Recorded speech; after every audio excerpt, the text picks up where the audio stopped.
limiting the threats that those officials continue to face. With that, I turn to Ranking Member Grassley for his opening. Okay. Thank you, Chairman Durbin. Our hearing today is on threats against election workers. Threats of violence are never acceptable. Any threat of violence. Violence is a very major problem in America today, with rates of violent crime skyrocketing across the country.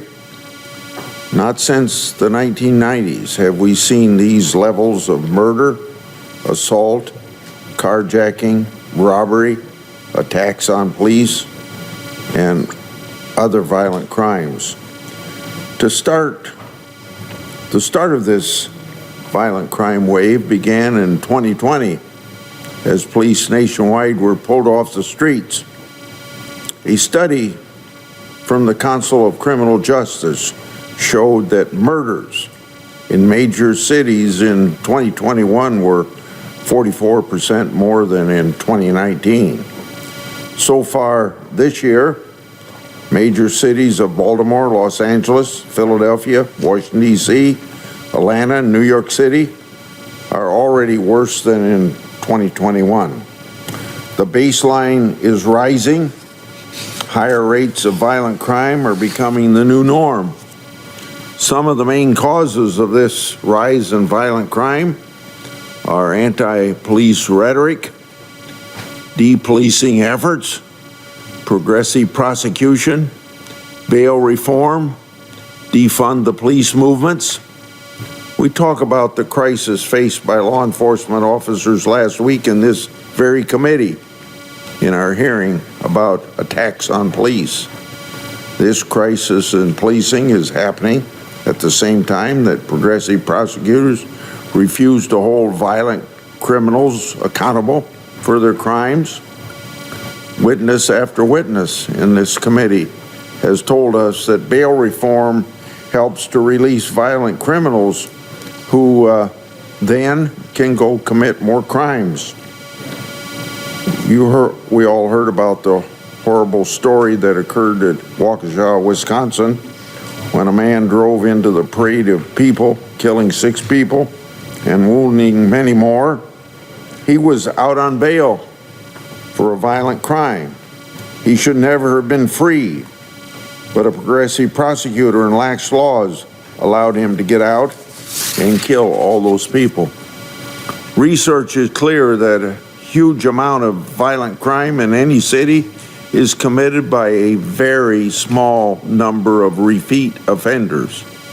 Just think, if police and prosecutors can focus on those offenders, they can improve the situation very significantly.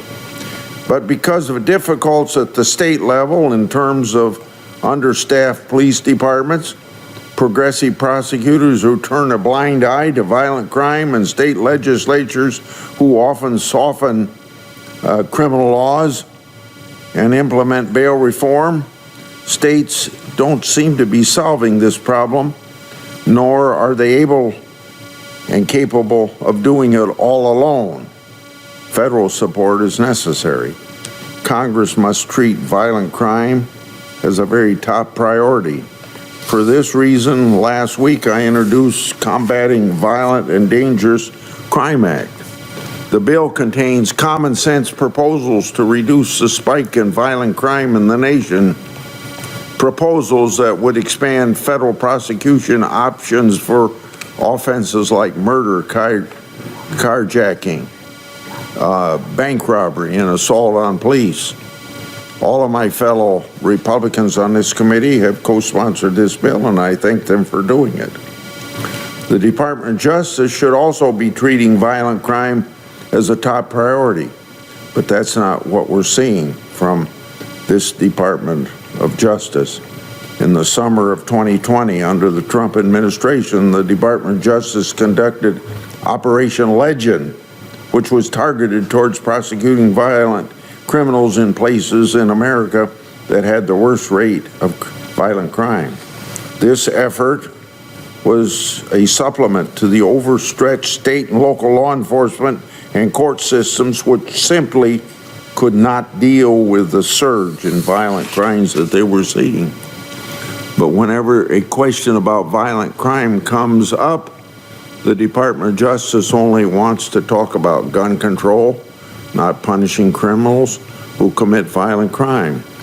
I wrote a letter to the Department of Justice on February the 14th, 2022, to ask the department to answer this misguided and politicized approach to law enforcement.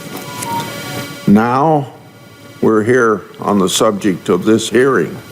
More than a year ago, the Department of Justice formed a task force on threats to election workers. It appears that only 4 cases have been announced as a result of this task force effort.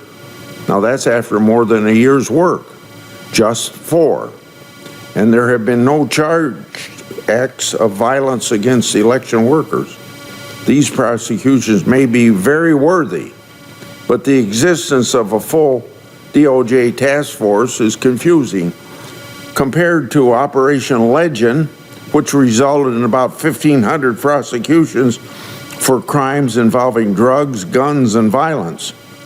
All that in less than 6 months. In light of Garland's past focus on intimidating parents who were concerned about school boards, I fear that there is a political element to the decision to focus on this area. This administration doesn't want to talk about the failed policies of Democratic cities where crime is spiking up, but a law enforcement agency like the Department of Justice should not be participating in those sorts of politics. The Department of Justice is the highest law enforcement agency in America. It must focus its priorities on challenges facing America today. That means addressing violent crime.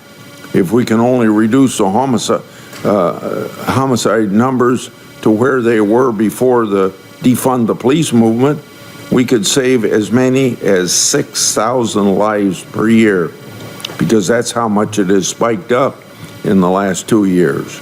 Yet there is no murder surge task force, no task force for combating the 20-year high in police killings, no carjacking task force, certainly no task force for the threats and arsons against crisis pregnancy centers and churches in the wake of the Dobbs decision.